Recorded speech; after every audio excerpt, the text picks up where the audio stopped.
Chantel here, and you are watching Studio Expansion TV, bringing more passion, more profits, and more purpose to your studio. And as you can see, I am here with the super talented Dara Donnelly. Now, Dara is an award-winning brand strategist, and she also happens to be my cousin, so I'm super lucky to have her in the family. So Dara, you just recently did a whole rebrand for my business, actually, for Studio Expansion. And through this process of working with you, I learned so much about brand design and about logo design. I thought it'd be really useful for you studio directors to learn a little bit about the basics of what's actually important and what to look for and what makes a good logo. So Dara, like when you are starting to design a logo, what are the kind of first steps that you begin with? The very first question that I always ask clients is, where are we going? Yeah. Why are we doing this for? You know, there's no point in doing a rebrand if there's nowhere to go. So it's definitely about where's the vision of the business going. Because once you can determine where the business is going, then we're going to redesign the brand to fit that new vision. So it's not doing a rebrand of where you're at now, it's where you want to be. The whole idea of doing a rebrand, it's visionary, you know, it's where we want to be in the future. So the first question is, where are we going? Where are we going with this? What's the whole idea? Do you want to be the best in your country? Do you want to be the best in the community? You know, you've got to figure out where you want to be. The second thing to do is you need to actually start looking out there and see what other people are doing. So I would definitely look at competitors and things like that. Yeah. But just to kind of get an idea, so you don't kind of do any copycat things, because you want to make sure that your brand stands out. That's really important. Yeah. Of course, absolutely. And you're looking at things for colours, like what, you know, if there's a studio that's just around the corner from you that really owns the colour blue, for example, you don't want to have your new brand to be all about blue, because there's going to be some confusion. Yeah. So it's more just like a due diligence, I guess, if you like. So once you've done that, then the next thing to do is to go out and actually start looking at some inspiration. So it's not like you can just sit down with a piece of paper and a pen and start drawing a new logo. Like I don't know, anyone who can do that, I think it's absolutely genius. The whole thing that I do, this is what I do with my process, is I go to a website called Behance. Who even knows what Behance stands for? Someone's made it up. Anyway, I'll give you the URL, and I go to this website because it's kind of like an updated portfolio site for graphic designers, and there's always new brand ideas and new illustrations, and it's really inspirational, really, really good stuff. So I start there, and maybe if I'm doing a new design for a ballet studio, for example, I'll just type in ballet and see what designers in the world, you know, in the last 12 months have come up with in terms of how to interpret ballet. Or if it's hip hop, or if it's some kind of dance related thing, or if it's some kind of music related thing, you know, you start kind of doing a bit of a keyword search. Yeah, interesting. So, and you start kind of getting a bit of a cachet about, you know, design feel of what you actually want this thing to kind of feel like. So it's not like you're going to and trying to find a logo, right? You're not trying to steal someone else's logo, but you want to start kind of getting an idea of, what do you want this brand, or what do you want this new identity to look like? Do you want it to be really bold, you know, really like neon colors? You're really attracted to that?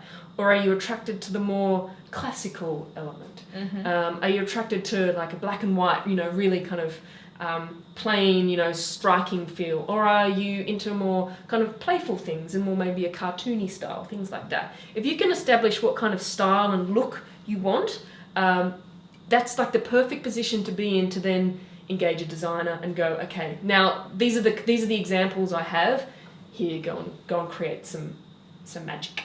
And I guess like that comes from knowing about what type of studio you have and what type of image you want to project. Are you more of a nurturing studio? Are you more competitive? Are you very innovative in your artistry? Or are you, you know, very kind of traditional technique based? And that, once you get a clear idea of what type of experience you give your students, that can then directly, you know, influence the brand, which is going to reflect on paper what you do in real life, which is what really a brand should do at essence. Yeah, a brand should be able to communicate at really face value who you're all about. Yeah. It's really like, you know, when you meet someone and you kind of make assumptions about them. Yeah.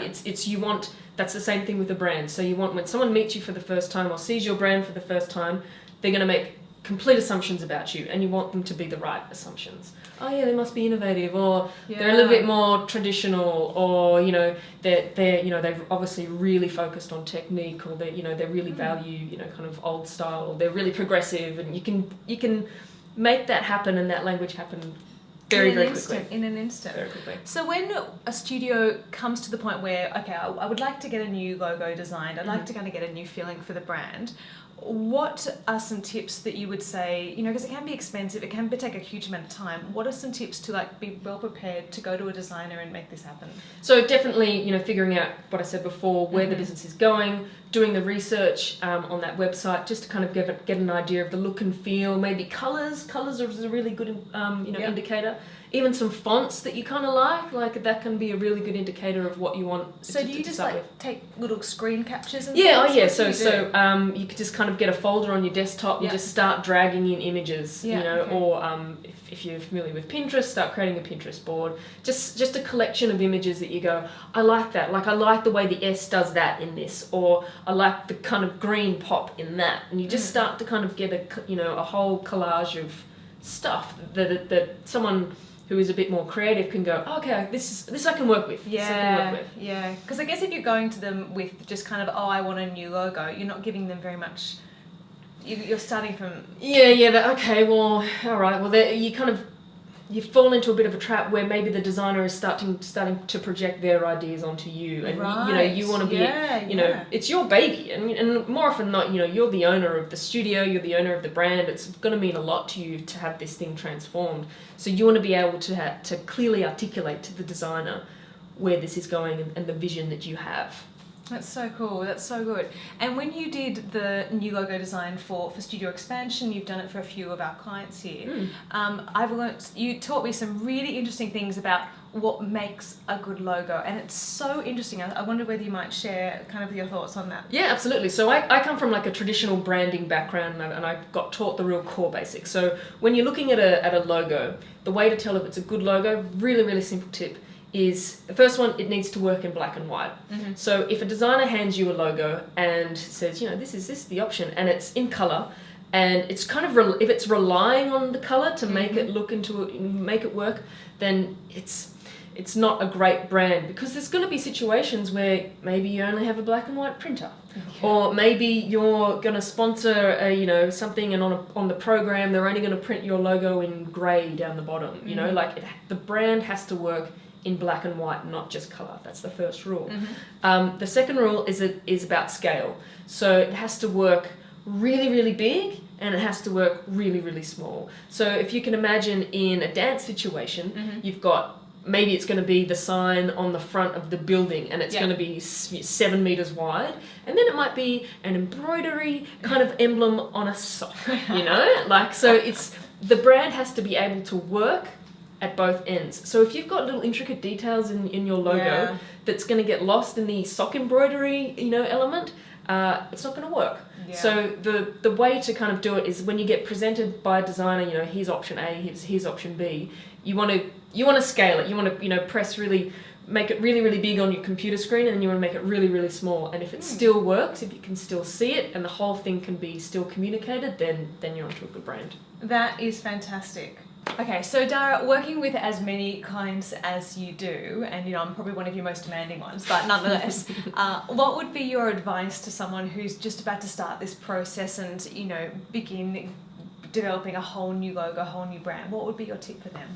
The biggest thing that I would say is that know that this isn't necessarily permanent. So when you're doing a rebrand, so many people, it's like, it can be a really emotional thing, and it's not a tattoo, right? It's not forever. If it might get to a point where 3 years down the track, you've decided that the brand actually needs to go into a different direction, or it needs to evolve in a certain way, or the business might change completely. So then you might need to rebrand again. I think the biggest thing that I find is that people have trouble kind of getting over the line, because they're just like, this is forever, it's permanent. So scary. It's scary, of course. So I almost want to say, it's not forever. Think of it as maybe a 3 to 5 year thing that you can always refresh and redo. It might be a 20-year brand, of course, but just know that it's not it's not permanent, and that might kind of alleviate some fear around where it, around this change. And it might be a progression. You might, to get to the ultimate version of where your brand has to be, maybe you might have to do this first step first, and then maybe in another 5 years it's the evolution. It's the evolution, exactly, and we have to learn and grow through that. And then, basically the whole thing, when you make that decision on that brand and what that is, just make sure that it works in context. So, when I design a brand for a bank, it's going to be very, very different to when I design a brand for a ballet studio, because of where the logo is actually going to end up.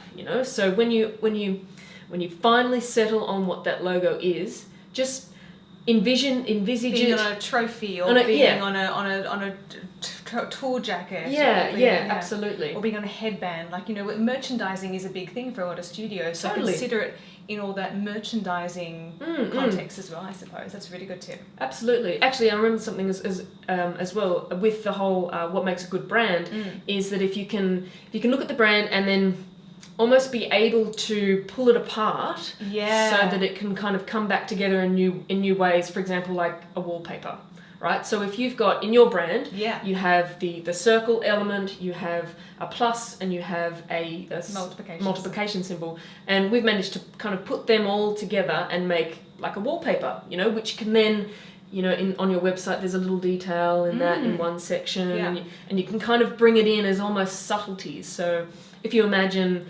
for your studio, you manage to pull apart that logo. Maybe it's a square, maybe it's a circle, maybe it's just like a, I don't know, a swoosh something that you can own as yours, and maybe that's like the detail on the competition sleeve of your t-shirt or something, or maybe clever it's with it. Or maybe it's just the little hint that's in the headband, or it doesn't have to be the full, like, here's the stamp of the logo, here's the stamp of the logo. Yeah, you can be much more creative. And that's what I really liked about what you did with my brand, is that, the circle represented retention, and that went on to, the whole program was designed around that circle the circular element. Yeah, absolutely. And then we did the retention, and the attraction and the expansion, and it's all totally integrated. And if you think about your studio in terms of like, okay, so what symbol or what could we pull from the logo that might represent our Tiny Tots program? What might be our competitive team? What might be our kind of more, kids program? How could we modify and mold that? It's really good with a program situation to just shift up the color.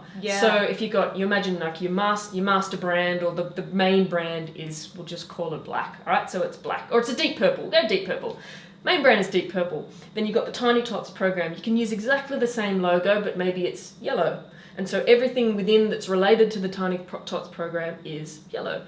Then you've got maybe the Juniors program, and maybe that is light blue. And even though it's the same logo, you can just bring in that color element. And then maybe when you get up to the advanced or the higher end, the performing thing, maybe that's the more sophisticated black or something like that. And you can use the same mark, but use colour as the variation. So even, the idea of progression, so they know they're in the yellow, and they go to the light blue. They get the new t-shirt. They get the new t-shirt, It's like the karate system, really. Yeah, it's exactly. the karate belt system of progressing through and as you advance. And you can have the same thing in the studio. I love it. Totally, absolutely. So easy to do. Well, thank you. You're welcome. So great to share this with you. I hope this has given you a whole lot of ideas about how to really create a powerful image that represents your studio as well on paper as it does if someone was to walk into your studio. So thank you so much for watching, and we'll see you in the next Studio Expansion TV video. Bye. Bye.